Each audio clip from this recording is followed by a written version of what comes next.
কি হবে বেঁচে থেকে? কি হবে ছাত্র সেজে চুমু খেয়ে সনদ খানা, যদি হয় বিদ্যালয়টা পরিমণিদের আড্ডাখানা। কি হবে ছাত্র সেজে চুমু খেয়ে সনদ খানা, যদি হয় বিদ্যালয়টা পুবলিদের আড্ডাখানা। এর চেয়ে মরাই ভালো দেশ ছেড়ে যাওয়াই ভালো, এর চেয়ে মরাই ভালো দেশ ছেড়ে যাওয়াই ভালো। কি হবে ধোকা দিয়ে বিবেকটাকে, কি হবে ধোকা দিয়ে বিবেকটাকে? কি হবে বেঁচে থেকে অযথা বিদ্যা শিখে, যদি না গড়তে পারি শোষণবিহীন সমাজটাকে? কি হবে বেঁচে থেকে? কি হবে যুবক নামের বোঝা হয়ে এই ধরাতে, যেখানে মা বোনেরা ধর্ষিতা হয় দিনে রাতে? ঠিক না বে ঠিক? কি হবে যুবক নামের বোঝা হয়ে এই ধরাতে, যেখানে মা বোনেরা ধর্ষিতা হয় দিনে রাতে? যৌবনের সার্থকতা ঘুচিবে সকল ব্যথা, যৌবনের সার্থকতা ঘুচিবে সকল ব্যথা। পারো যদি বলি দিতে মানুষরূপী পশুটাকে, পারো যদি বলি দিতে মানুষরূপী পশুটাকে? কি হবে বেঁচে থেকে অযথা বিদ্যা শিখে, যদি না গড়তে পারি শোষণবিহীন সমাজটাকে? কি হবে বেঁচে থেকে? কি হবে লেখালেখি কলমবাজির ওই মহড়া, সমাজের আসল চিত্র যদি না যাই তুলে ধরা? কি হবে লেখালেখি কলমবাজির ওই মহড়া, সমাজের আসল চিত্র যদি না যাই তুলে ধরা? যদি ওই ঘুষের বলে কলমটা উল্টো চলে, যদি ওই হ্যালো কলে ক্যামেরা উল্টো বলে, তবে কি যাবে রোখা দুর্নীতিকে, তবে কি যাবে রোখা দুর্নীতিকে? কি হবে বেঁচে থেকে অযথা বিদ্যা শিখে, যদি না গড়তে পারি শোষণবিহীন সমাজটাকে? কি হবে বেঁচে থেকে? কি হবে, কি হবে, কি হবে নামাজি রোজা ইমানদারির ভয় করে, কোরআনের কর্মীগুলো থাকে যদি কারাগারে? কি হবে নামাজি রোজা ইমানদারির ভয় করে, কোরআনের খাদেম যারা তারা যদি থাকে কারাগারে? মসজিদের কোণে বসে জিকির যত করো কষে, মসজিদের কোণে বসে তাসবিহ যত টানো ঠেসে, এভাবে যায় না পাওয়া আল্লাহকে। ঠিক না বেঠি? এভাবে যায় না পাওয়া আল্লাহকে। কি হবে বেঁচে থেকে অযথা বিদ্যা শিখে, যদি না গড়তে পারি শোষণবিহীন সমাজটাকে? কি হবে বেঁচে থেকে? কি হবে আলেম হয়ে ইমাম সেজে মসজিদেতে, পারো যদি সত্য কথা উচ্চ স্বরে না বলিতে? কি হবে আলেম হয়ে ইমাম সেজে সমাজেতে, পারো যদি সত্য কথা উচ্চ স্বরে না বলিতে? চাকরি ভয় করো যদি ছেড়ে দাও ইমামতি, চাকরি ভয় করো যদি ছেড়ে দাও ইমামতি। কি হবে ধোকা দিয়ে আল্লাহকে, কি হবে ধোকা দিয়ে আল্লাহকে? কি হবে বেঁচে থেকে অযথা বিদ্যা শিখে, যদি না গড়তে পারি শোষণবিহীন সমাজটাকে? কি হবে বেঁচে থেকে? কি হবে নেতা হয়ে জনবলে ঘাড় ফুলিয়ে, দড়া টানা গরম দেখে যদি থাকো ঘরে শুয়ে? পালাবো না, পালাবো না, কিন্তু নেত্রী চলে গেলে আমাদেরও দেখা পাওয়া যাবে না। ঠিক না বেঠে? কি হবে নেতা হয়ে জনবলে ঘাড় ফুলিয়ে, রাজপথ গরম দেখে যদি থাকো ঘরে শুয়ে? এর চেয়ে সেজে গুজে ভিলেনের সঠিক পদে, এর চেয়ে সেজে গুজে ভিলেনের সঠিক পদে দিয়ে দাও অভিনয়ে জীবনটাকে, দিয়ে দাও অভিনয়ে জীবনটাকে। কি হবে বেঁচে থেকে অযথা বিদ্যা শিখে, যদি না গড়তে পারি শোষণবিহীন সমাজটাকে? কি হবে বেঁচে থেকে? কি হবে আকাশ ছোঁয়া বিলাসবহুল বাড়ি গাড়ি, না খেয়ে কত মানুষ পরপারে দিচ্ছে পাড়ি? কি হবে আকাশ ছোঁয়া বিলাসবহুল বাড়ি গাড়ি, না খেয়ে কত মানুষ পরপারে দিচ্ছে পাড়ি? আজরাইল আসবে যবে মাটিতেই পড়ে রবে, আজরাইল আসবে যবে মাটিতেই পড়ে রবে। কোনো কাজে লাগবে না ওই প্রাসাদটাকে, কোনো কাজে লাগবে না ওই প্রাসাদটাকে।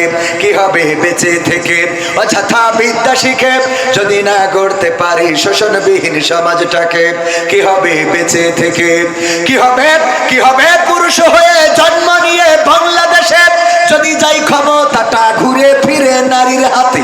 কি হবে পুরুষ হয়ে জন্ম নিয়ে এই দেশেতে, যদি যাই ক্ষমতাটা ঘুরে ফিরে নারীর হাতে? কি বা জবাব দেবে, কিভাবে মুখ দেখাবে, কি বা জবাব দেবে, কিভাবে মুখ দেখাবে আমাদের আগামী সেই প্রজন্মকে, তোমাদের আগামী সেই প্রজন্মকে? কি হবে বেঁচে থেকে অযথা বিদ্যা শিখে যদি না গড়তে পারি শোষণবিহীন সমাজটাকে? কি হবে বেঁচে থেকে? ঠিক না বেঠে? কথাগুলো আমার লেখা নয়, মরহুম আইনুদ্দিন আল্লাহ জাদ রাহিমাহুল্লাহ আমার উস্তাদ, কলরবের প্রতিষ্ঠাতা, তার লেখা। তিনি চলে গিয়েছেন পৃথিবী ছেড়ে আজ 14 বছর হয়ে গেল। 2010 সালে কোন এক মাহফিল থেকে ফেরার পথে অ্যাক্সিডেন্ট অথবা পরিকল্পিতভাবে যেভাবেই হোক পৃথিবী থেকে বিদায় নিয়েছিলেন। তার মানে 2010-এ বিদায় নিয়েছেন, গানটা তারও আগে লেখা। ঠিক না ভাই? ঠিক। আগে মানে কি, এটা 2000 সালের দিকে লেখা। 2000 সাল কিংবা 1999 সাল, সেই সময়ের গান এখনো গাইলে মনে হয় গতকালকে লিখেছে। ঠিক না ভাই? ঠিক। কারণ এখনো সমাজের পরিবর্তন হয় নাই, এখনো শোষণ মুক্ত সমাজ আসে নাই। আমার শোষণ মুক্ত সমাজ গড়ার জন্য প্রথমে আন্দোলন করেছিলেন বঙ্গবন্ধু শেখ মুজিবুর রহমান, তারপরে আন্দোলন করেছেন জিয়াউর রহমান, তারপরে আন্দোলন করেছেন এরশাদ, তারপরে আন্দোলন করেছেন খালেদা জিয়া, তারপরে আন্দোলন করেছেন শেখ হাসিনা, এরপরে আবার খালেদা জিয়া, তারপরে আবার শেখ হাসিনা, তারপরে আবার এর মধ্যে ফখরুদ্দিন মঈনুদ্দিন এসেছিল, এখন নতুন করে ডক্টর ইউনূস এসেছে। এখনো বাংলাদেশ শোষণ মুক্ত হয় নাই। আজকেও পত্রিকার নিউজ, আমার এক আল্লাহর ওলি, আমাদের আল্লাহর ওলি, দেখেন দলের নাম না বলে তো উপায় নেই, সাংবাদিকরা বলেছে আমার দোষ না। যুবলীগের এক আল্লাহর ওলি ব্রাহ্মণবাড়িয়ায় একজন নারীকে হত্যার পরে তার লাশটা একটা পরিত্যক্ত ঘরের মধ্যে নিয়ে গর্তের মধ্যে ঢুকায়ে পুড়াইয়ে দিচ্ছিল, ধরা পড়েছে না পড়ে নাই? নারীদেরকে পুড়াইয়ে দিচ্ছে লাশ, মাথাটা পুকুরের মধ্যে ফেলানো, অ্যারেস্ট হয়েছে বিশেষ দলের লোক। ওই দলের লোক বলেই বলছি না, এমন অপরাধ বিএনপি জামাত জাসদ বাসদেও করতে পারে না, পারে না। তবে তুলনামূলকভাবে আল্লাহর ওলিদের একটু বেশি লোক আছে না নাই? অপরাধ করার মাত্রা বেশি না কম? এই অপরাধ এখনো মুক্ত হয় নাই। যদি জামাতেও থাকে আমরা প্রতিবাদ করব। কথা আগে বুঝে নেবেন, তারপরে লাভ দেবেন। যদি ধর্ষণ করে, আমার বাড়িতে যদি ধর্ষণকারী ধর্ষণ করে, আমি জামাত করার কারণে জামাতের কোন নেতা যদি ধর্ষণ করে মানবো নাকি? আপনি আওয়ামী লীগ করার কারণে কোন যুবলীগ যদি ধর্ষণ করে মেনে নেবেন নাকি? কত করে মেনে নেব?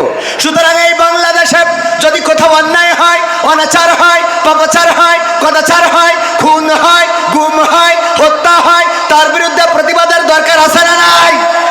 আল্লাহর নবী যখন এসেছিলেন, বিশ্ব নবী, সেই সময় মক্কায় কাফেরদের, যারা মক্কায় বসবাস করতেন, তাদের খাওয়ার অভাব ছিল। কতখানি খাওয়ার অভাব ছিল? খাওয়ার অভাব ছিল না। তখন কাফেরদের পড়ার অভাব ছিল না, তখন কাফেরদের অন্য কোনো অভাব ছিল না। কিন্তু ওই সমাজে যেটার অভাব ছিল সেটা নীতি নৈতিকতার, সেটা আদর্শের, সেটা ব্যবহারের, সেটা চরিত্রের। এই অভাবগুলো ছিল। আল্লাহ রাসূল সাল্লাল্লাহু আলাইহি সাল্লাম যখন দেখলেন সব চলে, কিন্তু এই সমাজে এই সব কিছুর মধ্য দিয়ে যেটা চলে, ওই কাবাটা তাওয়াফ করতেন উলঙ্গ হয়ে। ঠিক না বেঠিক? তারা কাবাও তাওয়াফ করতো, করতো না? করতো না? কথা কয় না। হজ করতো না? করতো না? এ ভাই, আপনারা জানেন না হজ করতো কিনা? আপনারা মনে এই আজকে প্রথম হজ শুনতেছেন। আল্লাহ রাসূল হজের সময় যখন তাবুক গেড়ে দিয়ে কোরআন পড়ছেন, আবু জাহেল, আবু লাহাব, উতবা, সাইবা, তারা তাবুতে তাবুতে যায় আর বলে যে দেখো ওই তাবুটার কাছে যাবা না, ওই তাবুতে কিন্তু বিশেষ দলের লোক রয়েছে, ওদের আমরা বাংলাদেশে রাখতে চাই না, পাকিস্তানে পাঠাইতে চাই, ওই তাবুর কাছে তোমরা যাবা না, ওর কথা শুনবা না, ও কিন্তু পাগল বলেছে না বলে নাই? আল্লাহ রাসূল যখন দাওয়াত প্রকাশ্যে দিতে পারে না, তখনও তার মানে বোঝা গেল তখন হজ চলতো। কথা কয় না? তখন হজ চলতো। এর আগের ঘটনা হলো সূরা ফিলেই রয়েছে। আল্লাহর নবী জন্মগ্রহণের 50 দিন পূর্বে সূরা ফিলে আল্লাহ সবিস্তারে বর্ণনা করে দিয়েছেন। ছোট্ট সূরায় সব ঘটনা বলে দিয়েছেন। আল্লাহর রাসূল তখনও জন্মগ্রহণ করেন নাই। আব্রাহা এসেছিল ওই কাবাঘর ভাঙার জন্য কি বাহিনী নিয়ে? হস্তি বাহিনী নিয়ে কাবাঘর ভাঙতে আসলেন। অপরাধ কি? কারণ অপরাধটা হলো একটা গির্জা বানিয়েছিল আব্রাহা সম্রাট আব্রাহা, বাদশা আব্রাহা গির্জা বানানোর পরে বলল, তোমরা এখানে তাওয়াফ করবা, ওইদিকে যাওয়ার দরকার নাই, ওই কাবায় তাওয়াফ করবা না। ওই কাবাবাসী তাওয়াফ তো করলই না, বরং কাবার প্রেমে তারা এত পাগল ছিল, আল্লাহর প্রেমে এত পাগল ছিল যে তারা ওই কাবার মালিককে তো ছাড়ে নাই, বরং বাদশা ওই যে কি আব্রাহা ও যে গির্জাটা বানিয়েছিল সেই গির্জায় ঢুকে পায়খানা করলো। আব্রাহার মিজাজ গেল খারাপ হয়ে, যে মানলি না হাগলি কেন, এটা কথা কি বোঝা গেছে? মানিস নি ভালো কথা, এখানে পায়খানা করে গেলি কেন? এই অপরাধ, এই রাগ, এই ক্ষোভ থেকে হস্তি বাহিনী নিয়ে আসলো কাবা ঘর ভাঙার জন্য। তার মানে রাসূল জন্মের পূর্বেও ওই কাবা তাওয়াফ করতো না? কাবাকে ভালোবাসার মানুষ ছিল না? কথা কয় না, ছিল না? ছিল মানে কি? রাসূলের দাদা, রাসূলের চাচা, রাসূলের আব্বার নামও আব্দুল্লাহ মানে গোলামটা কার? আল্লাহর গোলাম। সেই আল্লাহর গোলাম নামও রাখা হয়েছিল, সব ছিল, কিন্তু ওই সমাজে শান্তি ছিল না, ওই সমাজে নীতি নৈতিকতা ছিল না। সকালবেলায় বিবাহ করে বিকালবেলায় তালাক দিত, ইচ্ছা মতো 5 জন 7 জন 10 জন বিয়ে করতো, বউ যাকে মন চায় তাকেই বিয়ে করতো, এমনকি নিজের বোনকেও বিয়ে করতে তারা কার্পণ্য বোধ করতো না। তুচ্ছ কারণে মারামারি করতো, কাটাকাটি করতো, তুচ্ছ কারণে তারা অন্যায় লিপ্ত হয়ে যেত, একজন আর একজনের সাথে অবাধে মেলামেশা করতো। এই জাতীয় অপরাধগুলোর কারণে আল্লাহ রাসূল সাল্লাল্লাহু আলাইহি সাল্লামকে আল্লাহ পাঠালেন ওই কাবা তাওয়াফ করার জন্য। যদি পাঠাতেন তাইলে ওই সময়ও কাবা তাওয়াফ করার লোক ছিল না? ছিল মানে কি? কাবার প্রেমে এত পাগল যে গির্জায় যেয়ে হেগে থিয়ে আইলো। তাহলে আল্লাহ কাবা তাওয়াফের জন্য রাসূলকে পাঠায় নাই। কথা কি বোঝা গেছে? আপনি হজে যাবেন, আলহাজ হাজী সাহেব সালমান এফ রহমানও হজ করেছে গত রমজানে। পীর সাহেব আমার ফেসবুক স্ট্যাটাস দিয়েছে, কাবার ইমাম যেখানে দাঁড়ায় আমি তোর বরাবর একদম টান টাইনে সোজা এই পাশে দাঁড়াইছি। আল্লাহর ওলি দাঁড়াইলো কাবা ঘরে, যে এত বড় পরহেজগার ইমামের সামনে ইমাম বরাবর দাঁড়াইলো, আবার যেই বিপদে পড়েছে আগে দাড়ি ডারে ঝেড়িয়েছে। ঠিক না বেটে? আগে ঝেড়িস দাড়ি। এবার যদি বলেন এটা রাজনীতির কথা, না, কোনো রাজনীতির কথা নয়। আমার কোন জামাতের নেতা ডাক্তার শফিকুর রহমান, আমার ডাক্তার শফিকুর রহমান তো আমিরে জামাত, কিন্তু উনি হলেন আমাদের আর এক শফিকুর রহমান, আমাদের সেক্রেটারি সাহেব। উনি যদি গতকালকে দাড়ি কামায়, বলেন দেখি জামাত করার কারণে আপনাদের নতুন হাট জামে মসজিদে খুতবা দিবেন কি? খুতবা দিতে দিবেন কে হাত উঁচু করেন? একজনও দেবেন মানে কাটি খুলি দেবেন। দাড়ি যখন কাটিছি আরো কিছু কাটবো। ঠিক না বে? ঠিক। তার মানে আমরা কিন্তু নেতা হিসাবে, দল হিসাবে বললাম না, আমরা কি হিসাবে বললাম? আল্লাহ রাসূলের সুন্নাতের এমন অপমর্যাদা মানা যায় না? মানা যায় না। ও আমার ভাইয়েরা, আমরা কথা বলার সময় কথা অনেকেই শোনে না, আগের থেকে লাভ দিয়ে ওঠে। ওই যে আগের দিন বোঝানোর চেষ্টা করেছিলাম, দত্তপাড়ায় স্যার বললো কবিতা লিখে নিয়ে আসবা, কবিতা দেখবো কে ফার্স্ট হয়। কবিতা লিখে এনেছে ছাত্র, বলছে ঠিক আছে তুমি পড়ে শোনাও। বলছে চোখের জল উঠিয়াছে কপালে। বলছে তুই একেবারে জিরো, তো স্কুল তো বের করে দেওয়ার দরকার। কেন? এই চোখের জল কোনোদিন কপালে ওঠে? তোর লেখাপড়া হইলো এটা? এ কোন ধরনের কবিতা লিখেছিস? স্যার চোখের জল কি কপালে যায় না? বলছে না। কিভাবে যায়? চোখের জল কিভাবে যায়? তোর কবিতা হয়নি বাদ। বলছে বললাম তো এক লাইন, এর এই শুনেই ফাল পড়া শুরু করেছেন। পরের লাইনটা শোনেন কি বলতেছে, পা দুটো বাঁধা ছিল কদমের ডালে। পা যদি উল্টো করে বাঁধা থাকে তাহলে চোখের জল তো কপালেই আসে। ঠিক না বেঠে? স্যার বলছে ঠিক আছে 100-তে 100। বলছে পরের লাইন না শুনে অমনি তো আমার জিরো মেরে দিয়েছিলেন। কথা কি বোঝা গেছে? এই জন্য কথা শুনতে হবে ভালো করে, খেয়াল করে শুনবেন, তাহলে বুঝতে পারবেন। যদি খেয়াল করে না শোনেন তাইলে অমনি লাফালাফি শুরু করে দেবেন। আমার আল্লাহ বললেন, ইয়া আইয়ুহাল্লাযীনা আমানু লিমা তাকুলুনা মা লা তাফআলুন। কথাটা কার? অর্থটা কি? আল্লাহ বললেন, ও ঈমানদারেরা শোনো, আল্লাহর ওলিরা, পরহেজগারেরা শোনো, তোমাদের বলি শোনো, এমন কথা তোমরা কেন বলো যা তোমরা কাজে পরিণত করো না। আল্লাহ এর পরের আয়াতে বলছে, কাবুরা মাকতান ইনদাল্লাহি আন তাকুলু মা লা তাফআলুন। আল্লাহর কাছে এটা অত্যন্ত অপছন্দের, অত্যন্ত ঘৃণার যে তোমরা মুখে যা বলো কাজে তা পরিণত করো। কথা কয় না?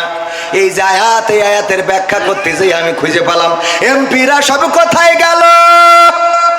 মন্ত্রীরা সব কোথায় গেল, কোথায় কাদের কাকা, তাদের সারা দেশটা এখন লাগে ফাঁকা ফাঁকা। পালাবো না, পালাবো না, প্রয়োজন হলে ফখরুলের বাসায় গিয়ে উঠবো। ঠাকুরগাঁওয়ে বাসা আছে না, জায়গা দেবে? দেখেন এইবার আপনারা বোঝেন কেন বললাম এই কথা। পালাবে না, পালাবে না, যাই না তবু দেখা, তাদের সারা দেশটা এখন লাগে ফাঁকা ফাঁকা। ওগো আমার ভাইয়েরা, আল্লাহ বলছে ইয়া আইয়ুহাল্লাযীনা আমানু লিমা তাকুলুনা মা লা তাফআলুন। ওগো ঈমানদাররা, আল্লাহর ওলিরা, পীর সাহেবরা, শোনো, এমন কোন কথা বলো না যা তোমরা কাজে পরিণত করো না। কাবুরা মাকতান ইনদাল্লাহি আন তাকুলু মা লা তাফআলুন। আল্লাহর কাছে এটা অত্যন্ত অপছন্দের, অতিশয় অপছন্দের, ঘৃণার, ক্রোধের যে তোমরা যা বলো তা কাজে পরিণত করো না। দেখেন আমাদের নেতা বলল পালাবো না, এই কথা অপছন্দের কার? পালাইছে না পালাই নাই? তাইলে কোরআনের সাথে, কোরআনের কথার সাথে মিল আছে না নাই? এটা আল্লাহর অত্যন্ত অপছন্দের। এখন যদি বলেন হুজুর এই কথা বলা যাবে না, তাইলে কোরআন বলেছে আমি বলবো না কেন? তুমি বললে পালাবা না, ঠাকুরগাঁওয়ে যাবো, আমি সেখানে যেয়ে খোঁজ নিয়েছি, যাইনি, আমি নিজে গেছি, সত্যি স্ট্যাটাস দিয়ে আছে ফেসবুকে, দেখে নেবেন। এখানে গেলেন না, আবার বললেন পালাবেন না। এবার দেখেন পরহেজগার 80 রাকাত 90 রাকাত তাহাজ্জুদ না পড়ে আমার স্বামী উসমান হাফিজাহুল্লাহ, উনি তো ঘুমাতে যান না, এই আল্লাহর ওলি, সে বলল খেলা হবে, খেলা হবে, আসো খেলবো। যেই ছাত্ররা খেলার জন্য দাঁড়াইলো সেই তো আল্লাহর ওলি নেই। তাহলে আল্লাহ বলছে কাবুরা মাকতান ইনদাল্লাহি আন তাকুলু মা লা তাফআলুন। ওগো স্বামী মুসলমান এমন কথা কেন বলো? এই কথা তো আল্লাহর কাছে অত্যন্ত অপছন্দের, অত্যন্ত ঘৃণার, যে তোমরা মুখে যা বলো কাজে তা করো না।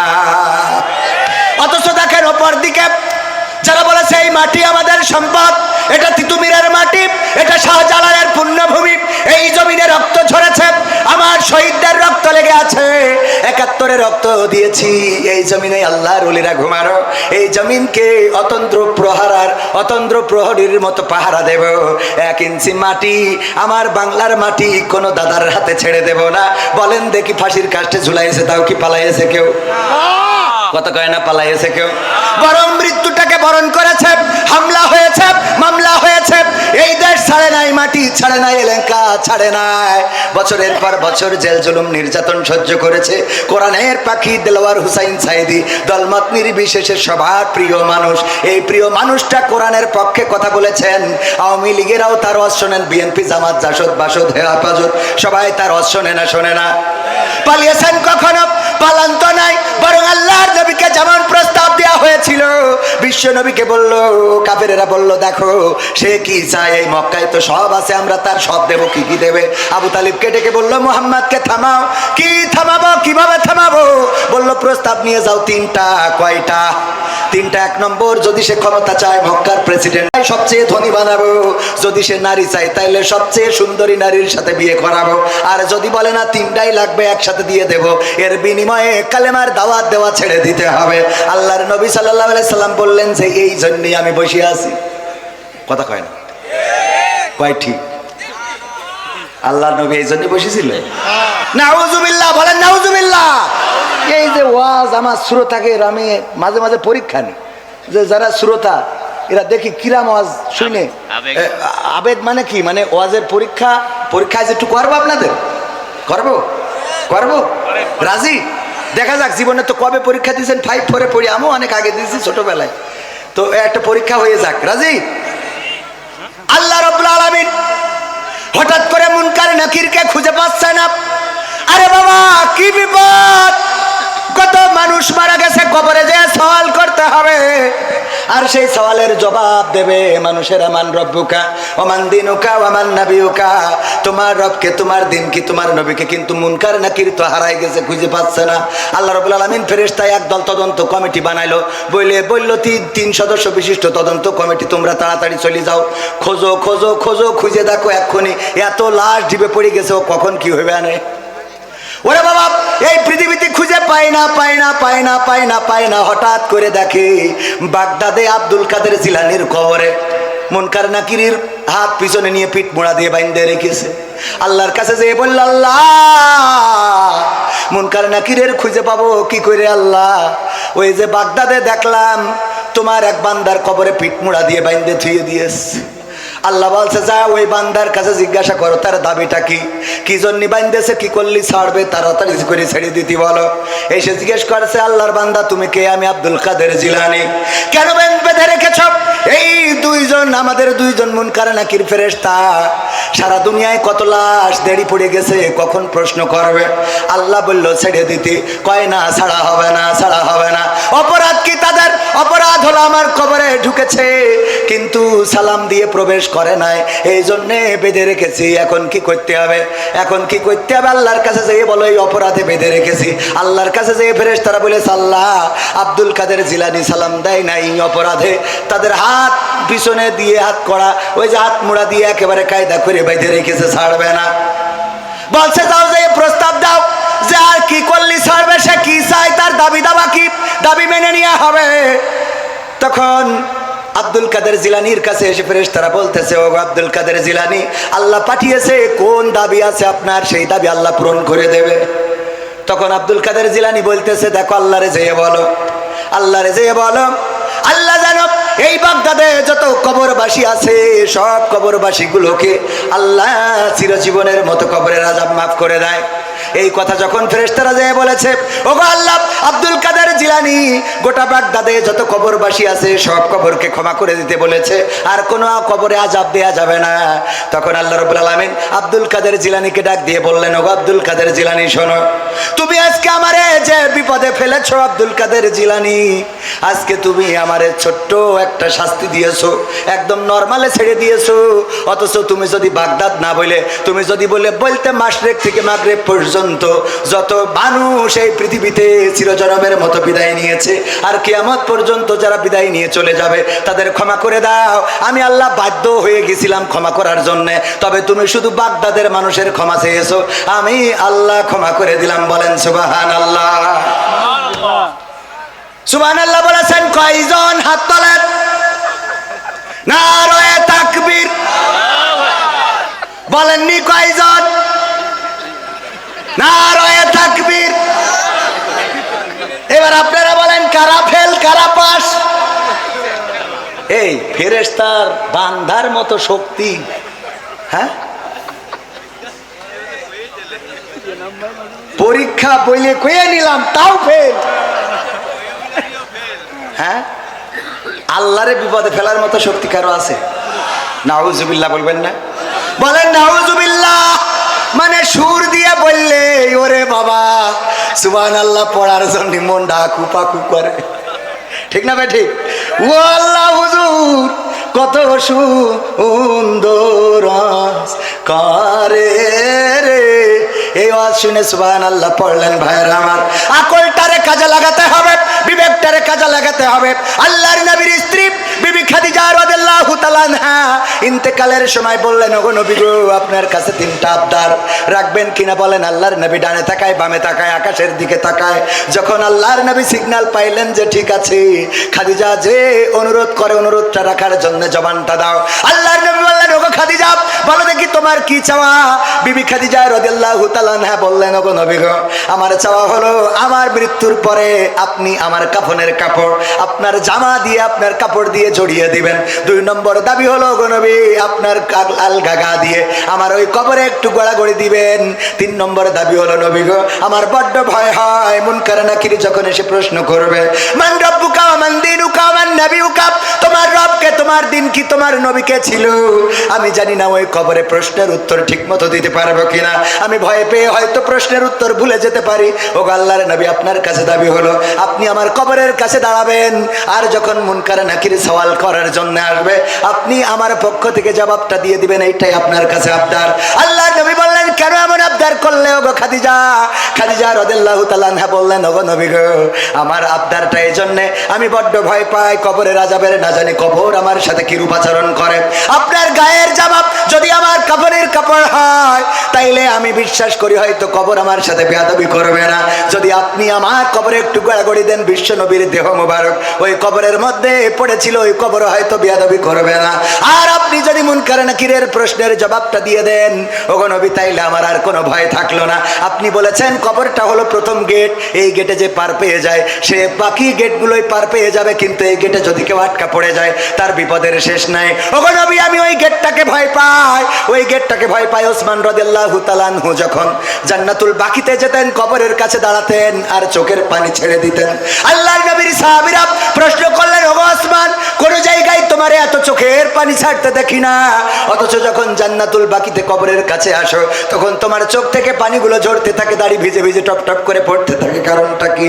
ওসমান রাদিয়াল্লাহু তাআলা আনহু বললেন, তোমরা কি বিশ্ব নবীর মুখে শোনো না, এই কবর হলো প্রথম গেট, এই গেট থেকে যে পার পাবে সে সব জায়গায় পার পাবে, আর এই গেটে যদি কেউ আটকা পড়ে যায় তাইলে তার পার পাওয়ার স্বপ্নটা চূর্ণ বিচূর্ণ হয়ে যাবে। এই জন্য কবরের কাছে যখন আসি তখন নিজের চিন্তা হয়, আরে এই কবরে আমি পার পাবো নাকি পাবো না। ও আমার ভাইরা, আল্লাহর নবীর সাহাবী ওসমান গনি, আল্লাহর নবীর জামাতা, দুই মেয়েকে জিন্নুরাইন, দুই মেয়েকে পেয়েছেন। দুই মেয়ের আল্লাহ রাব্বুল আলামিনের দুই মেয়েকে বিবাহ করার সুযোগ পেয়েছিলেন ওসমান রাদিয়াল্লাহু তাআলা। সেই সাহাবীও কান্নাকাটি করে খাদিজা রাদিয়াল্লাহু তাআলা আনহা এমন একজন ব্যক্তি। একদিন আল্লাহর নবী এবং জিবরাইল আলাইহিস সালাম বসে আছেন, হঠাৎ করে জিবরিল বললেন, ওগো নবী, আমার যাওয়ার সময় হয়ে গেছে। কেন চলে যাবেন? আমি দেখতে পাচ্ছি বিবি খাদিজা আপনার জন্য খাবার নিয়ে আসছে। ওগো নবী, আমি এখন চলে যাব, তবে যাওয়ার আগে বলে দিতে চাই, ওগো নবী, বিবি খাদিজা আসার পরে দুইটা সুসংবাদ দেবেন। একটা হলো বলবেন, আমি জিবরাইল আলাইহিস সালাম, আমি বিবি খাদিজাকে সালাম জানিয়েছি এবং আল্লাহ রাব্বুল আলামিন স্বয়ং বিবি খাদিজাকে সালাম বলেছেন। বলেন সুবহানাল্লাহ। আল্লাহর নবীর কাছে যখন বিবি খাদিজা আসলেন, আল্লাহর নবী বললেন, ওগো খাদিজা, তোমার জন্য আজকে দুইটা সুসংবাদ। একটা হলো ফেরেশতা জিবরাইল তোমাকে সালাম বলেছে, আর একটা হলো স্বয়ং আল্লাহ রাব্বুল আলামিন তোমাকে সালাম দিয়েছেন। আল্লাহর নবীর স্ত্রী খাদিজা রাদিয়াল্লাহু তাআলা আনহা বললেন, ওগো নবী, ফেরেশতা জিবরাইলের সালামের জবাব তো আমি দিতে পারি, এই সালামের জবাবটা আমি দিলাম, কিন্তু আল্লাহর নবী, আল্লাহ রাব্বুল আলামিনের সালামের জবাবটা কেমন করে দিতে হয় এটা জানি না, এই সালামের জবাবটা আপনি আমার পক্ষ থেকে দিয়ে দেন। এমন একজন রমণী, সে মৃত্যুর সময় চিন্তা করছে, আহারে যদি মারা যায় কবর আমার সাথে কেমন আচরণ করাবে। এই ভয়ে আল্লাহ রাসূলকে বললেন, আল্লাহ রাসূল, আপনি দাঁড়িয়ে আমার ফেরেশতার জবাবটা দিয়ে দেবেন। আল্লাহ রাসূল ইন্তেকালের পরে দাফন কাফন শেষ করার পরে দাঁড়িয়ে রইলেন। সবাই চলে গেল, আল্লাহ রাসূল দাঁড়ানো, কারো সাহস নেই ডাকার। হাসান হুসাইন, আল্লাহর নবীর ফাতেমা, কন্যা ফাতেমা কান্নাকাটি করে। সম্ভবত তখন হাসান হুসাইন হয় নাই, আমার জানা নাই। আমি হাসান হুসাইন বলতে গেছি, এটা আসলে ফাতেমা রাদিয়াল্লাহু তাআলা আনহার নাম বলতে যে ওই নাম চলে এসেছে। নবীর কন্যারা কান্নাকাটি করে। ফেরেশতা জিবরাইল এসে বললেন, আল্লাহর নবী, আপনি তাড়াতাড়ি করে বাড়িতে যান, আপনারা হালবর্গকে সান্ত্বনা দেন। বিবি খাদিজাকে হারিয়ে কান্নাকাটি করে তার সন্তানেরা, যে তাকে সান্ত্বনা দেন। আল্লাহর নবী বললেন, ওগো জিবরাইল, তুমি তো এসেছো, এখনো তো মুনকার নাকির আসে নাই। আমার পরে ওসিয়াত, খাদিজা বলেছে মুনকার নাকির আসলে আমি যেন তার প্রশ্নের জবাব দিয়ে দিই, এখনো পর্যন্ত আসলো না, আমি দাঁড়িয়ে আছি। ফেরেশতা জিবরাইল বললেন, ওগো নবী, আপনি বাড়িতে যান। যে খাদিজা কবরের মুনকার নাকিরের প্রশ্নের জবাবের এত ভয় পেয়েছে, আল্লাহ রাব্বুল আলামিন আর আজিম থেকে ওই খাদিজার হয়ে সকল প্রশ্নের জবাবটা করে দিয়েছেন। বলেন সুবহানাল্লাহ। আল্লাহর নবীর এমন এমন সাহাবীরা কবরকে ভয় পেত। আর আব্দুল কাদের জিলানী রাহিমাহুল্লাহ, তিনি একজন আল্লাহর ওলি, এটা ঠিক আছে, কিন্তু তার কবরে সালাম দেয় নাই বলে হাত মুড়া দিয়ে বেঁধে রেখেছে। কেন দাফন কাফন করার সময় কি দড়ি দিছিল সাঁতারে? এইটুকু তো চিন্তা করা লাগে, কথা কয় না। যাই হোক, ফেল করাতে কোনো অসুবিধা নেই। আমাদের দোষটা কি? সুর দিয়ে আমিও ফেল করেছিলাম। এই অজদিন আমার অ্যাডভোকেট এনামুল হক মুহতারাম চাচা যান, উনি আমার মাদ্রাসায় পাল্লা মোকামতলায়, তখন আমরা ছোট, উনি বললেন আমি একটা পরীক্ষা নেব। তো উনি একটা পরীক্ষা নিয়েছিলেন, অবশ্য ওয়াজটা করেছিলেন অন্য ভিন্ন আর একটা ঘটনা বলেছিলেন। সেই ঘটনায় যে দম করে জীবন দিয়ে দিল, দম করলো, একজন কান্নাকাটি করতেছে লাশ নিয়ে, যে আমার সন্তান মারা গেছে, স্বামী মারা গেছে। এই একটা পুতা ছেলে, আমাদের যশোরের ভাষায়, অন্য দেশের ভাষায় নাতি বলে, যে আমার নাতিটা বেঁচে ছিল, তাও আল্লাহ নিয়ে গেল। তখন পীর সাহেব একটু দম করলেন, তারপরে ফু দিলেন, তো দাঁড়িয়ে গেল। বলেন সুবহানাল্লাহ। হ্যাঁ, তাও সুবহানাল্লাহ বলেছি। আমরা ওই দিন সুবহানাল্লাহ বলেছিলাম, এর জন্য ফেল করেছিলাম। আমরা ওয়াজ শুনবো কিন্তু বুঝে শুনে হাত উঁচু করবো, মনে থাকবে? সুবহানাল্লাহ আলহামদুলিল্লাহ কোন জায়গায় বলতে হয় এগুলো যদি না বুঝি, ওই যে উদাহরণ দিতে যে মাঝে মাঝে প্রায়ই বলি এখন যে টাকা কালেকশন করতেছে, দত্তপাড়ায় বলেছিলাম যে 50,000 টাকা দেওয়ার মতো কেউ কি আছেন? কেউ কথা বলে না। হুজুর সুদ দিয়ে দিয়ে বলার একজন তো জিম আছে। হুজুর বলছে 50,000 টাকা দেওয়ার মতো কোন আল্লাহর ওলি আছেন নাকি? আমি দোয়া করে দেব। বলেন হাত উঁচু করেন। কেউ হাত উঁচু করে না, দোয়া করবো। বাপ দাদা দাদা দাদি নানা নানি 14 গোষ্ঠী যেন জান্নাতে থাকে। কেউ হাত তোলে না, তোলে না, তোলে না। এবার হুজুরির হয়ে গেছে রাগ, সুর দিয়ে বাদ দিয়ে এবার চিল্লাইনো শুরু করে দিয়েছে। 50,000 টাকা দেওয়ার মতো এই ধোপা খোলায় একজনও নাই, হাত উঁচু করেন। মানে ঘুমেতে উঠে হাত উঁচু করেন শুনে, ধমক শুনে হাত উঁচু করে বসে আছে। বলছে নাম কি? ওবায়দুল কাদের।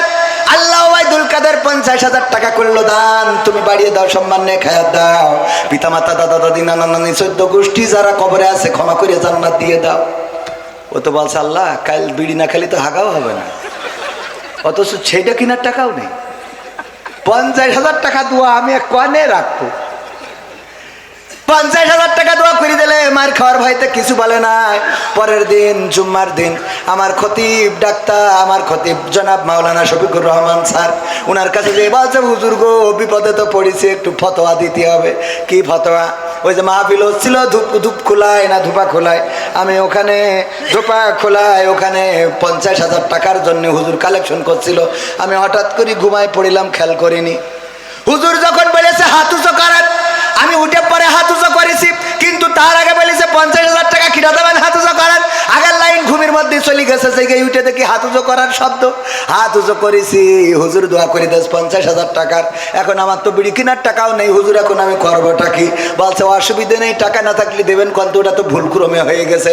কয় সেটা তো আমিও জানি, ও হাদিস আমার পড়া আছে, কিন্তু আমার ভয় হইলো হুজুর দোয়া করেছে আল্লাহ ওর মা বাপ দাদা দাদি নানা নানি 14 গোষ্ঠী যারা জান্নাত, যারা কবরে আছে আল্লাহ জান্নাত দাও। এখন টাকা যদি না দিতে পারি তাহলে ওদের কি আবার ফিরোইনে জাহান্নামে রাখবে? ওদের কি আবার ফিরোইনে জাহান্নামে রাখবে কিনা? হাত উঁচু বুঝে শুনে করার দরকার আছে না নাই? কোরআনের আলোচনায় ফিরে আসি। মনে কি আছে? আল্লাহ বললেন কাবুরা মাকতান ইনদাল্লাহি আন তাকুলু মা লা তাফআলুন। আলোচনার বিষয় এটা কোনো রাজনীতির কথা না। এই আয়াতের পরিপ্রেক্ষিতে আমার কথা হলো পালাবো না, পালাবো না, পালাবে না, পালাবে না, যাই না তবু দেখা, তাদের সারা দেশটা এখন লাগে ফাঁকা ফাঁকা। আইন মন্ত্রী আটকে গেল আইনেরই ফাঁকে, দাড়ি ছাড়া দরবেশের ভণ্ড ভণ্ড লাগে। ঠিক না বেঠে? আইন মন্ত্রী আটকে গেল আইনেরই ফাঁকে, দাড়ি ছাড়া দরবেশের ভণ্ড ভণ্ড লাগে। শুনছি কত নেতা নেত্রী খাইতেছে ভাই ডান্ডা, বিচারপতি কালামানিকের ফাটিয়েছে আন্ডা। পলকের ঝলক গেল, পলকের ঝলক গেল থামিয়ে নেটের চাকা, তাদের সারা দেশটা এখন লাগে ফাঁকা ফাঁকা, ওদের সারা দেশটা এখন লাগে ফাঁকা ফাঁকা। কই গেল সেই সংসদেতে মমতাজের গান, কোথায় গেল হযরত বলা শামীম ওসমান? কই গেল সেই সংসদেতে মমতাজের গান, কোথায় গেল হযরত বলা শামীম ওসমান? ইনু মেনন দীপু মনি আছে কারাগারে, বাপ করিলেও পাপ কখনো ছাড়ে কি আর তারে? কোথায় গেল স্পিকারের, কোথায় গেল স্পিকারের দৃষ্টি আঁকা বাঁকা, তাদের সারা দেশটা এখন লাগে ফাঁকা ফাঁকা, ওদের সারা দেশটা এখন লাগে ফাঁকা ফাঁকা। কোথায় গেল আরাফাত আর ব্যারিস্টার সুমন, কথা বলার সময় তারা করে নিয়োজন? মুরগি কবির খাইছে ধরা, জাফর কোথায় আছে? গোপনে কি সেও গেল মোদি দাদুর কাছে? কোথায় গেল এ সালমের, কোথায় গেল এ সালমের কাড়ি কাড়ি টাকা, তাদের সারা দেশটা এখন লাগে ফাঁকা ফাঁকা। ঠিক না বেঠে? ফাঁকা ফাঁকা লাগে। যারা এই কথাই রাজনীতি খুঁজে পান, একটাও রাজনীতির কথা না, এটা দুঃখের কথা, আক্ষেপের কথা। আমার মমতাজ সংসদে গান গাইলো। দেখেন এই মমতাজের জন্য কত ত্যাগী নেতা, তারাও মার্কা পায় নাই। সাকিব আল হাসান ক্রিকেট খেলে, হঠাৎ করে ও নৌকা পাবে কেন আমার বুঝাই দেন, কথা কয় না। ও ক্রিকেট খেলে পালি ব্যাট বল উইকেট এইসব পাবে, হঠাৎ করে ওই যে পেয়ে গেল। আর অমনি ওখানকার ত্যাগী নেতারা মাইনাস হয়েছে না হয় নাই, কথা কয় না, হয়েছে না হয় নাই। আমার ত্যাগের পক্ষে তারা মাইনাস হয়েছে। আপনারা তাহলে সারা জীবন দল করে করলেন কি? হঠাৎ সাকিব আল হাসান ক্রিকেট খেলতে খেলতে এসে যদিও মার্কা নিয়ে নাই, তাহলে তোরা রাজপথে থেকে লাভ ডাকি, কথা কয় না। এই মমতাজ গান গাইয়ে বেড়ায়, সেই মমতাজ কি করে পেয়ে গেল? কারণ ওই সংসদে বসে তেল মার্দন করলো, নেত্রীর নামে গান গাইলো, নেতার নামে গান গাইলো। আর যখন নেত্রী চলে গেল, আমার মমতাজ আপা একটা গানও গাইলো না। আমি বললাম তুই তো মনির খানের থেকে খারাপ। মনির খান যখন ওর নায়িকা চলে গেছে, অঞ্জনা অঞ্জনা তুমি থাকলে না ভাত খেলে না, কনে খাইলে তুমি ঘুমাইলে না, অঞ্জনা আছে না নাই? সব গানে অঞ্জনা। ও জানতো যে বিয়ে করার পরে আমার স্ত্রী আমারে ছাড়বে না, বলবে এত ভালো ও বাসতে রে, ক্যাসেটে ক্যাসেটে অঞ্জনারে, ঠিক না বে ঠিক? তারপরেও সাহস নিয়ে গিয়েছে, কত বড় সাহস চিন্তা করতে হবে। আর এখনকার সময় এখনো অঞ্জনার নাম ধরে গায়, আগের সময় তো তাও সাহস করতো, ভালো কথা। কিন্তু এখনকার সময় মোট সাহস করা যাবে না, কারণ আমার মা বোনেরা এখন ডাইরেক্ট, আগে তো তাও একটু কুপাকুপি পিটোপিটি হইতো, শুনতাম স্বামীর মারে, আর এখন ডাইরেক্ট মেশিন কেটে নিয়ে হাওয়া হয়ে যাচ্ছে, ঠিক না বে ঠিক? আপনি এটা শুনেন না, উস্তাদ মানুষ, ওরা শুনুন। এই ঠিক বলছি না বে ঠিক বলছি? ডাইরেক্ট নিয়ে চলে। আমি বললাম নিয়ে যাবি কেন, তো থুয়ে যা, জোড়াতালিতে যদি কাজে লাগানো যায়। শয়তান, বিপদে ফেলেছি আবার নিয়েও গেছিস কেন?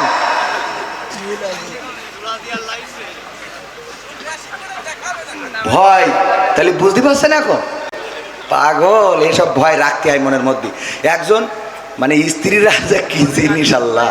ওই না, ভালো মানুষ, ভালো মানুষ আলহামদুলিল্লাহ, অনেক ভালো, সবাই তো না। পুরুষরাও তো শয়তানের শেষ আছে নাকি? গায়ে পেট্রোল দিলে আগুন ধরাই দেয়, আছে না?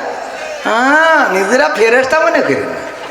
ও কিডা কত বাড়িতে বলছে ওট, বলছে কেন? বলছে তোর নামাজ পড়তে হবে। কে? তা বলছে হুজুর বলিয়েছে যে যদি স্বামী স্ত্রী যদি নামাজ না পড়ে তা স্বামী জাহান নামে যাবে। তা বলছে তা অসুবিধে কি? তা অসুবিধা কি মানে? তোর আমি বিয়ে করে নিয়ে আসি, তোর জন্য আমি জাহান নামে যাবো? তুই পাগল পাইছিস নাকি? বুঝি না তা তো না, ওট। তা বলছে নামাজ তো তুমিও পড়ো না। বলছে আমার জন্য আমি জানো, তোর জন্য যাবো কে? আমার জন্য যাবো, তোর জন্য যাবো কে জন্য? পাগল পাইছ? বলছে শীতের রাতে ডিস্টার্ব করি না, কাল কেটে পড়ো। কে কাল কেটে পাইছি থাকবো, তার কোনো গ্যারান্টি আছে? গ্যারান্টি আছে? রঙ্গরসের দিন ছিল আমার একদিন, 12 ঘন্টা বেলায় আমার সন্ধ্যা হইল, পাখি উড়ে যাওয়ার বুঝি সময় হলো, পাখি উড়ে যাওয়ার বুঝি সময় হলো। শরীরে চামড়া ছিল টান, মিষ্টি সুরে গাইতাম গান, গলার আওয়াজ আমার কত দূরে যাইতো।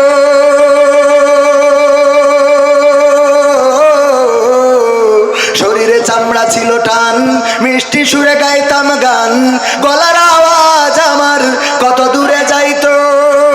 পাইকা গেল মাথার চুল, কথা বলতে পড়ে ভুল, পাইকা গেল মাথার চুল, কথা বলতে পড়ে ভুল, চোখে দেখি গন্ডগোল, দন্ত নড়িল, পাখি উড়ে যাওয়ার বুঝি সময় হলো, পাখি উড়ে যাওয়ার বুঝি সময় হলো। ঘন ঘন আসে দম, চোখেতে দেখি কম, ভাবে বুঝি সময় আমার ফুরিয়ে এলো। ঘন ঘন আসে দম, কানেতে শুনি কম, পিছে পিছে জাম আমার ঘুরতে লাগিল। খাটো হয়ে আসছে পাও, হীন হলো সর্বদাও, খাটো হয়ে আসছে পাও, হীন হলো সর্বদাও, ভাবে বুঝি সময় আমার ফুরিয়ে এলো, পাখি উড়ে যাওয়ার বুঝি সময় হলো, পাখি উড়ে যাওয়ার বুঝি সময় হলো। ঠিক না বে ঠিক? পুরা তো এত সুন্দর পরিপাটি, খাসায় আমার ছিল খাটি, দিনে দিনে খাসায় আমার জং ধরিল। এত সুন্দর পরিপাটি, খাসায় আমার ছিল খাটি, দিনে দিনে খাসায় আমার জং ধরিল। পুরা পুরাতন খাসাতে পাখি করে শুধু ডাকাডাকি, পুরাতন খাসাতে পাখি করে শুধু ডাকাডাকি, একদিন আমায় দিয়া ফাঁকি উড়িয়া যাইব, পাখি উড়ে যাওয়ার বুঝি সময় হলো, পাখি উড়ে যাওয়ার বুঝি সময় হলো। রঙ্গরসের দিন ছিল আমার একদিন, রঙ্গরসের দিন ছিল আমার একদিন, 12 ঘন্টা বেলায় আমার শান্ত হইল, পাখি উড়ে যাওয়ার বুঝি সময় হলো, পাখি উড়ে যাওয়ার বুঝি সময় হলো। ঠিক না বেঠে? ওগো আমার ভাইয়েরা, বললো কাল বেঁচে থাকবো তার গ্যারান্টি কি? ওঠো, নামাজ পড়তে হবে। স্ত্রীর ওই শীতের রাত কষ্ট করে উঠাইছে, উজু করানোর পরে এবার স্ত্রী এসে বলছে, নাও বলো এখন রাত 1টার সময় কোন ওক্ত কয় রাকাত নামাজ, কি সূরা পড়বো, দোয়া কি? বাসা যা হয় পড়, কে এখন আসতে কেন? এই বলো এখন রাত 1টার সময় কেন নামাজ, কেন নামাজ, কয় রাকাত, কি পড়বো? সূরা ফাতিহা। না হলে তুমি সামনে দাঁড়াও, আমি ইক্তেদাই তু ভেজাল ইমাম। ও জানে যে এই ইমাম সঠিক না, ইক্তেদাই তু কি ইমাম? ভেজাল ইমাম। সামনে যাও, আমি পিছনে দাঁড়াচ্ছি। তো বছর আম করছিস কেন? কালকে তো পয়সা নে আমল করা হয়ে গেছে, আছে না নাই? আল্লাহর ওলিরা আবার বলে, হুজুর দোয়া করে দেন আমার স্ত্রী সিরিয়াল আসক্ত, যেন স্ত্রী পরহেজগার হয়ে যায়।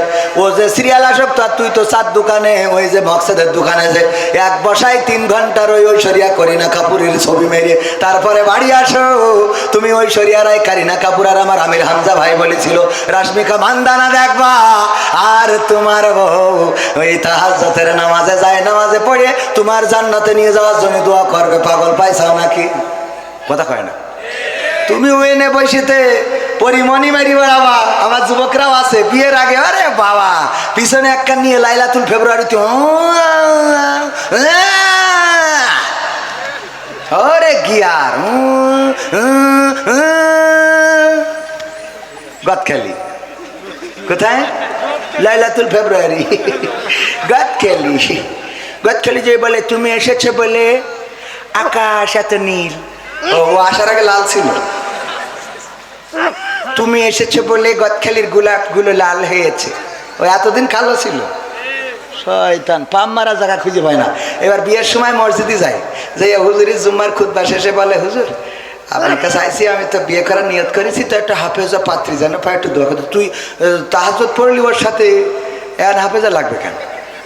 কথা কয় না।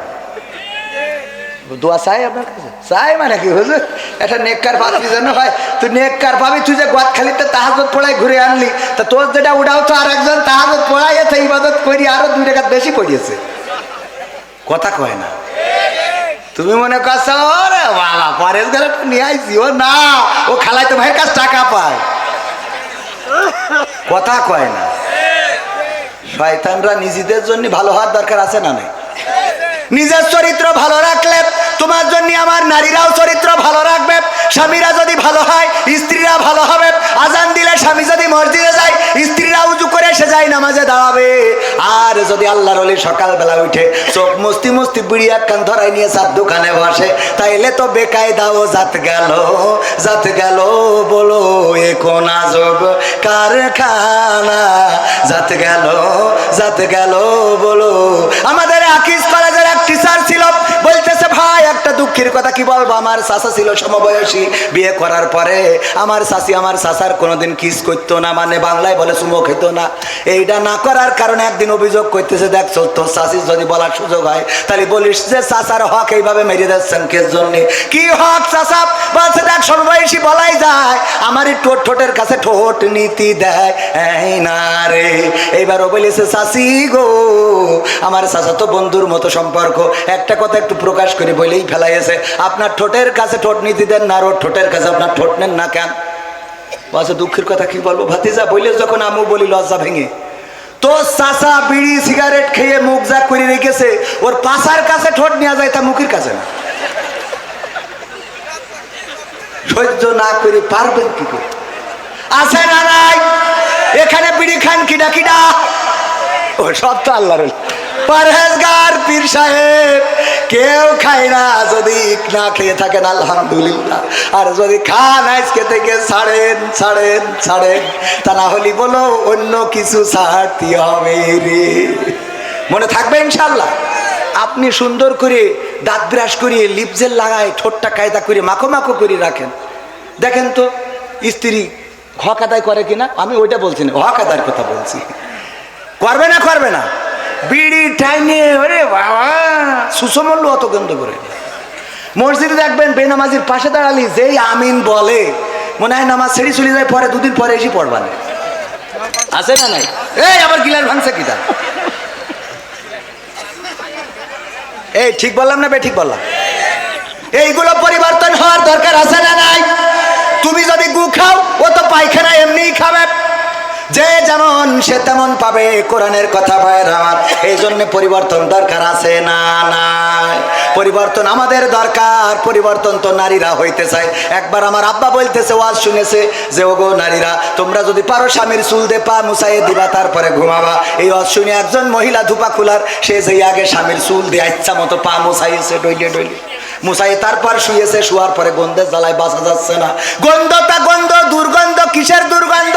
পায়খানার গন্ধ। কোথা থেকে আসে?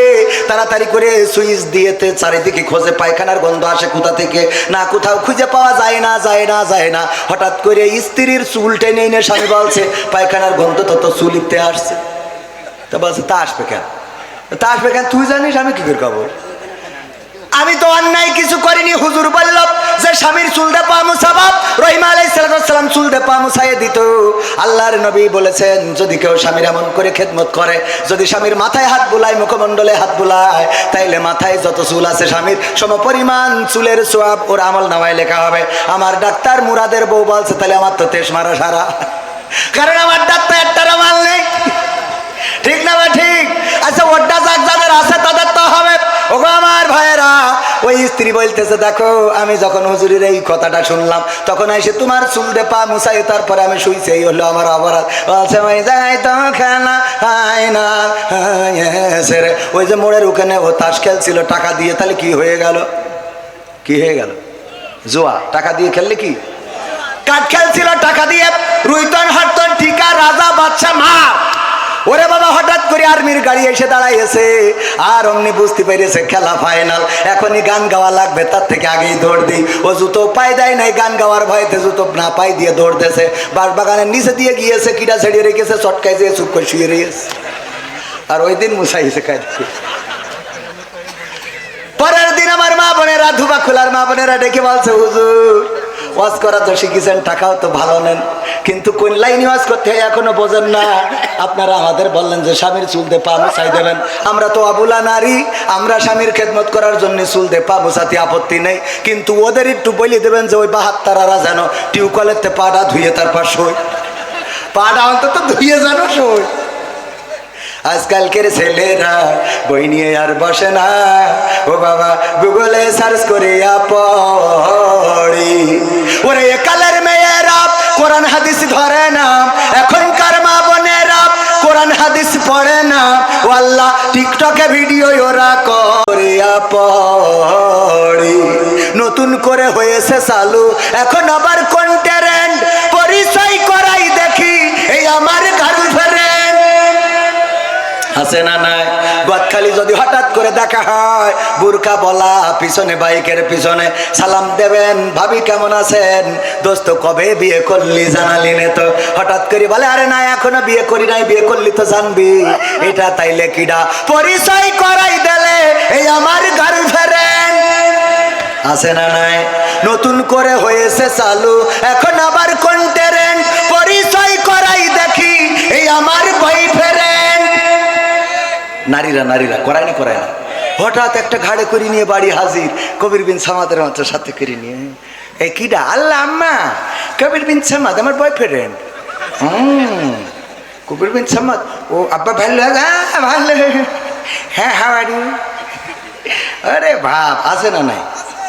এইবার 3-4 বছর ধরে লাইন মেরে ও কয় যে, ওর মা কয়, দেখো তোমার ছেলেটা কি বলে যে ওর আব্বা তো তোর মতো গান জুইটে তো মেনে নিত না, তো এক কাজ কর, তুই আমার মায়ের নিয়ে চলে যাও, আমি এদিক ট্যাকেল দুবানে। আর মেয়ের বলে তুই ওর নিয়েতে যা, কাজী অফিস থেকে পাল্লি পড়ি নিস আর না পারলি সে যা এবারে তুই যা, আমি তোর আব্বা দেখ পানে বইলিতে পাঠাই দিয়ে। এইবার যেই আব্বা বাড়ি ফিরে আসে ঢাকার যশোর শহরের থেকে, ওরে অভিনয়, ও আল্লাহ তুমি কি জন্ম দিছাও, আমার মুখে চুন কালি লাগায় এ চলে গেল রে, ও আল্লাহ আল্লাহ। শয়তান, তোর অভিনয়ের কাছে শেখ হাসিনাও ফের, ঠিক না বে ঠিক? কি অভিনয়! ও বলো পাঠাই দিলে যে তোর মতো গান দুইটার সাথে দেবে না, তুই আগে নিয়ে হাট কবির বিন সামান নিয়ে যা, যা হয় আমি ট্যাকেল দুবানে। ওর বুদ্ধি আছে, ওরে বাবা শব্দের স্বামী, কি জন্ম দিছাও, কি জন্ম দিছাও, আমার বাপ দাদার 14 পুরুষই এমন কিছু ঘটিনি রে, ও আল্লাহ আল্লাহ। ওর বাপ দাদা শুধু 14 পুরুষই ঘটিনি, ও যে কোন জায়গার পানি খাইয়েছো আল্লাহ জানে। হ্যাঁ হ্যাঁ হ্যাঁ হ্যাঁ ঠিক আছে। ওরে বাবা রে, এরা মনে করছে খালি শুধু এদের ভয়, মনে করছে আমি রাজনীতির কথা বলবো। রাজনীতির কথা বলবো কেন? আমি কথা কয় না, রাজনীতির কথা বলার কোনো দরকার আছে? যা বলবো কুরআন হাদিসের আঙ্গিকে আছে।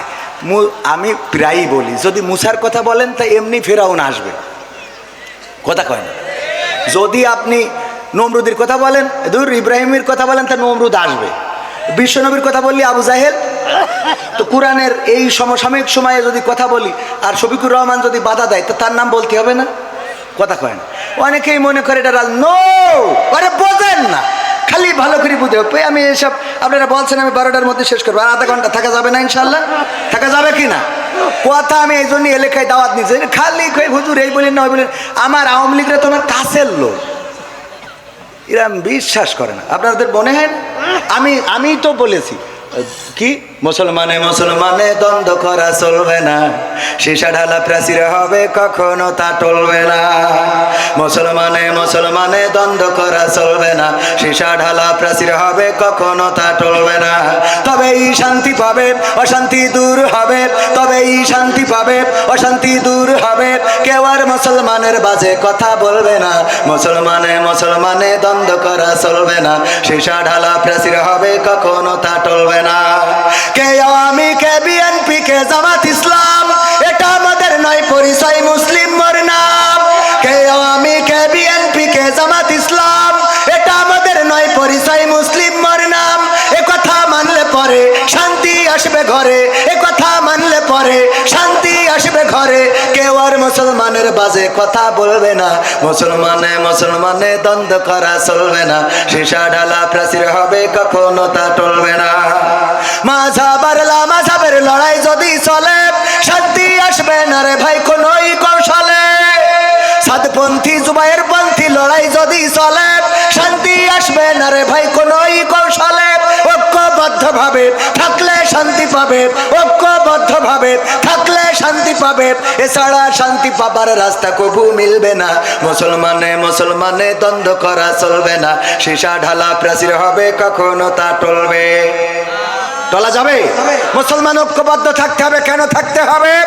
এই সমাজে সুখ শান্তির জন্যে, এই সমাজে অন্যায় দূর করার জন্যে, অন্যায়ের বিরুদ্ধে প্রতিবাদ করার জন্যে, আল্লাহর জমিন আল্লাহর দ্বীন প্রতিষ্ঠিত করার জন্যে ঐক্যবদ্ধতার বিকল্প নাই। জামাত ইসলাম যদি মনে করে নিজেদের ভোট নিয়ে ক্ষমতায় যাবে, ভোট তো হলো জামাত ইসলামের 25%। কয় পার্সেন্ট? কয় পার্সেন্ট? আওয়ামী লীগ বিএনপির 35 করে প্রায় 70%, আদার্স দলের আছে 5%। তাহলে জামাত ইসলামের যদি পাশ করতে হয়, তাহলে আওয়ামী লীগ বিএনপি অন্যান্য দল থেকে আরো অন্তত 20% ভোট আসার দরকার আছে না নাই? তো এই ভোট যদি আসতে হয়, তাহলে অবশ্যই তাদের তো রাগ করি যদি সব বের করি দাদার দেশে পাঠাই দিতে হবে। যে কটা পাঠাই দিই, 2-1টা পাঠায়নি এমনি চলে গেছে। নিজেকে দেশ না থেকে চলে গেলি, কেউ যদি রাগ করে বাড়িতে চলে যায়, তা করবোটা কি? কথা কয় না, মনের অভিমানে চলে গেছে। আমরা কিন্তু আসলে এই দেখেন আছে না, সবাই মিলেমিশে থাকাটাই দরকার। তবে দেশে অন্যায় হচ্ছে, জুলুম হচ্ছে।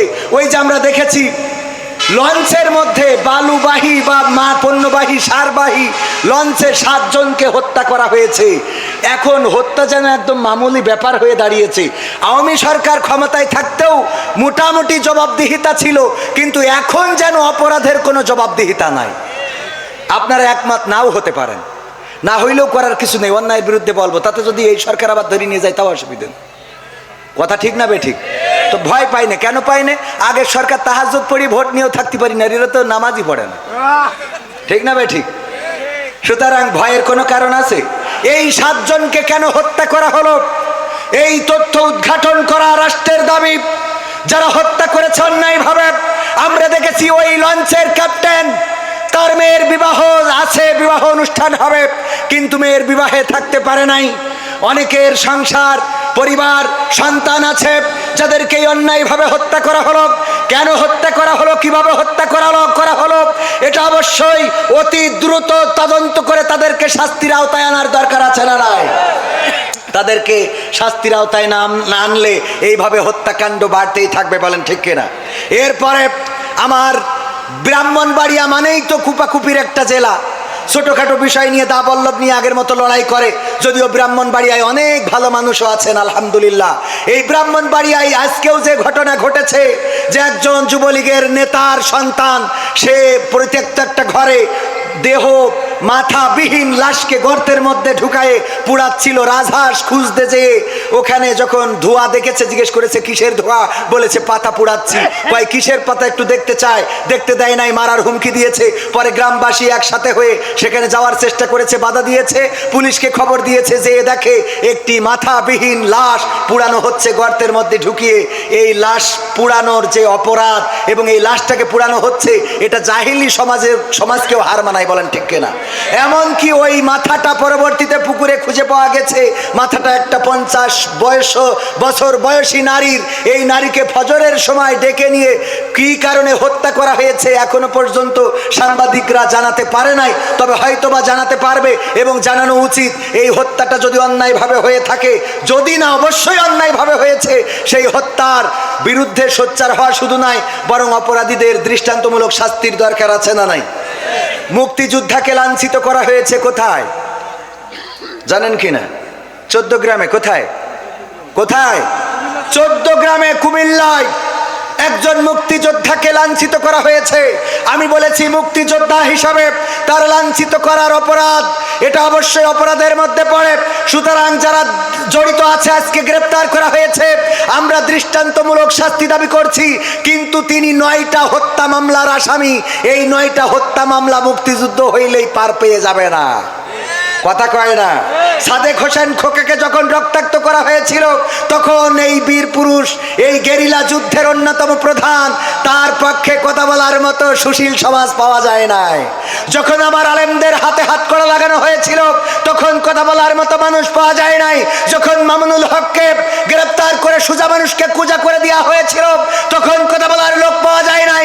যখন আমির হামজাকে হাতে হাত কড়া পরিয়ে জেলখানায় রেখেছিল, তখন কথা বলার মতো সুশীল পাওয়া যায় নাই। আর যখন চুন থেকে পান খসে বা পান থেকে চুন খসে, তখন অমনি সুশীলরা জেগে ওঠে। আমার সুশীলরা যখন ছাত্রদের হত্যা করে ট্রাকের মধ্যে ভরে পেট্রোল ঢেলে আগুন জ্বালিয়ে পুড়িয়েছিল, হাত পা দেখে চেনার উপায় নাই যে লাশটা কার। এই লাশগুলো নিয়ে কথা বলার মতো সুশীল পাওয়া, কথা কয় না? আপনি সুশীল আমি মানলাম, কিন্তু যখন ওই যে সুশীল কেমন, এক দারোগা থানা কামাই করেছে আগের সময়, তখন থানা কামাই করলি দারোগা বা তাদের যে উপরের কর্মকর্তা থাকে, ও বেদে পিটাইতো।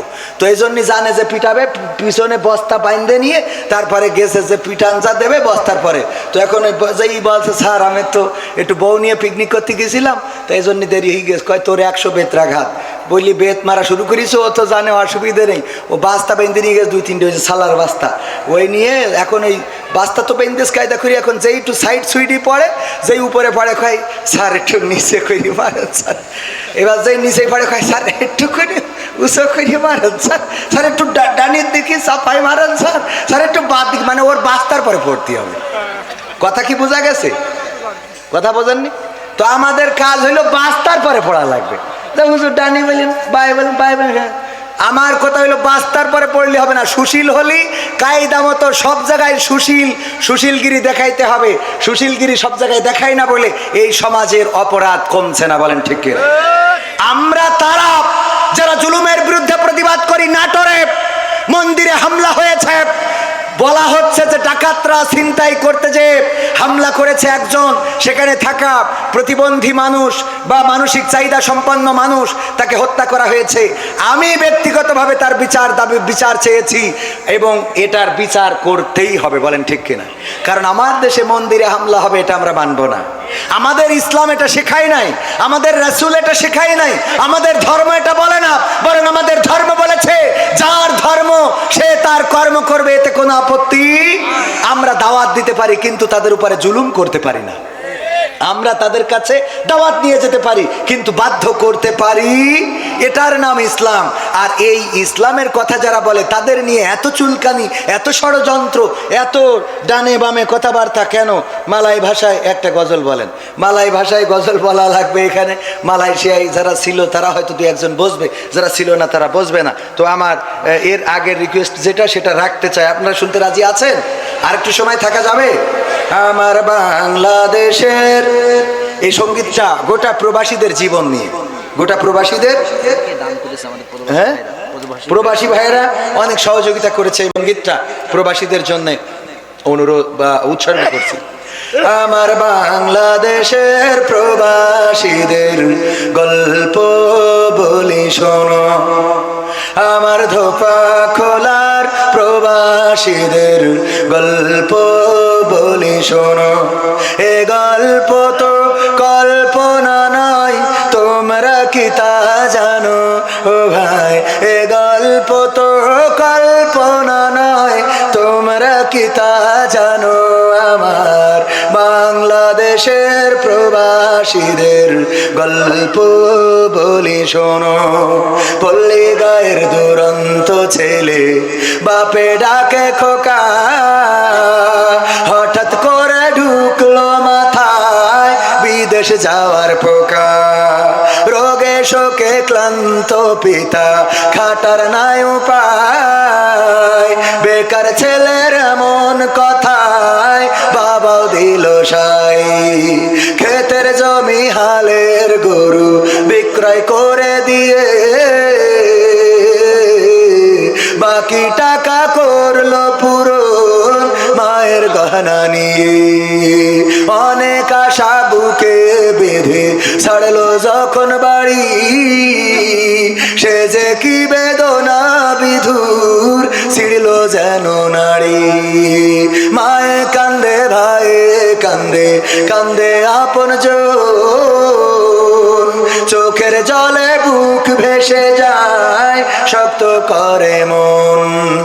এমন মানুষ কোন সে জানাব, এমন মানুষ কোন সে জানাব, তোমরা কি তা জানো?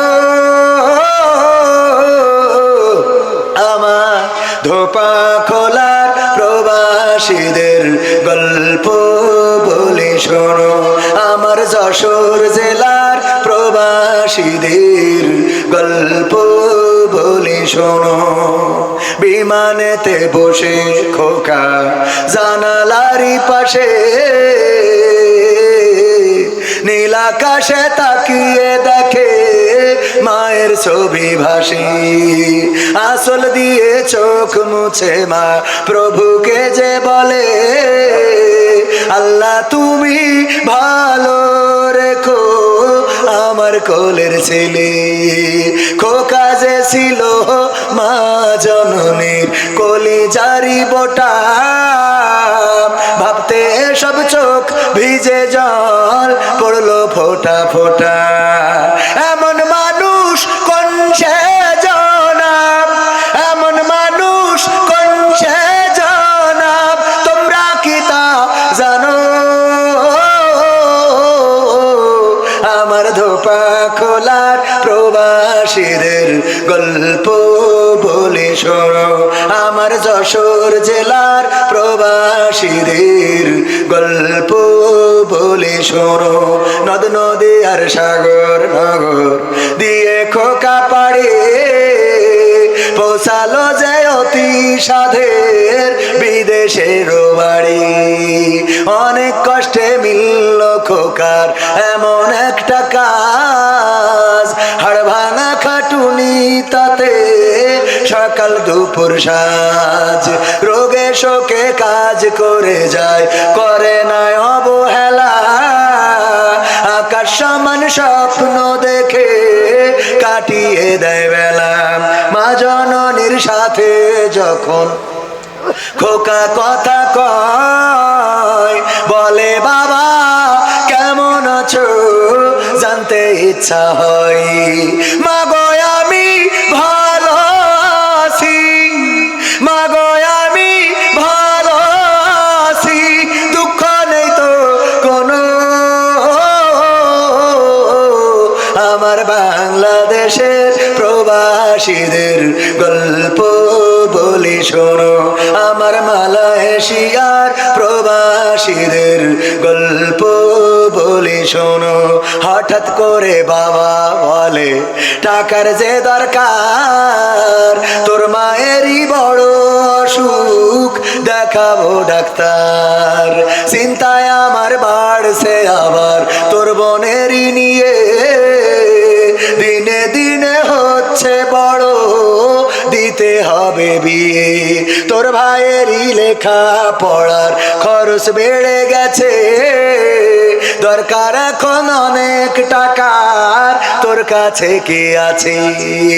পাইনি বেতন এখনো খোকা, পকেটটা যে ফাঁকা, তবুও বলে ভেব না বাবা, দেবো আমি টাকা। এমন মানুষ কোন সে জনাব, এমন মানুষ কোন সে জনাব, তোমরা কি তা জানো? আমার ধোপা খোলার প্রবাসীদের গল্প বলে শোনো, আমার সৌদি আরবের প্রবাসীদের গল্প বলে শোনো। দিন মাস গুনে খোকা এখন পৌঁছালো বছরে, করতে হয় কাজ এখন যে তার 10 তলার উপরে। হঠাৎ করে কি হতে কি যেন হয়ে গেল, 10 তলারই উপর থেকে খোকা পড়ে গেল। আকাশ সমান স্বপ্নগুলো আকাশে গেল উড়ে, দেহ থেকে প্রাণ পাখিটা গেল যে ভাই ছেড়ে। বন্ধুরা যে এসে দেখে রক্তে তরতর, নিথর দেহ পড়ে আছে জমিনের উপর। এমন মানুষ কোন সে জনাব, এমন মানুষ কোন সে জনাব, তোমরা কি তা জানো? আমার ধোপা খোলার ওই প্রবাসীদের গল্প বলে শোনো, আমার মালয়েশিয়ার প্রবাসীদের গল্প বলে শোনো। পাঠাতে হবে লাশটা দেশে, আপন তো কেউ নাই, বন্ধুরা সব মিলে মিশে করলো এ কাজটাই। শুনে খবর মা জননীর সে কি আহাজারি, তার কান্দনে আকাশ বাতাস হচ্ছে যে ভাই ভারী। অবশেষে খোকার কফিন পৌঁছালো যে বাড়ি, ভাই বোনার গায়ের স্বজনের সে কি আহাজারি। মা জননী কেঁদে বলে ওরে আমার ছেলে, বিদেশ থেকে কোন দেশে তুই গেলি আবার চলে। মা গো আমি সুখানিতে, মা গো আমি সুখ কিনিতে জীবন দিছি জানো। আমার ধোপা খোলার প্রবাসীদের গল্প বলি শোনো।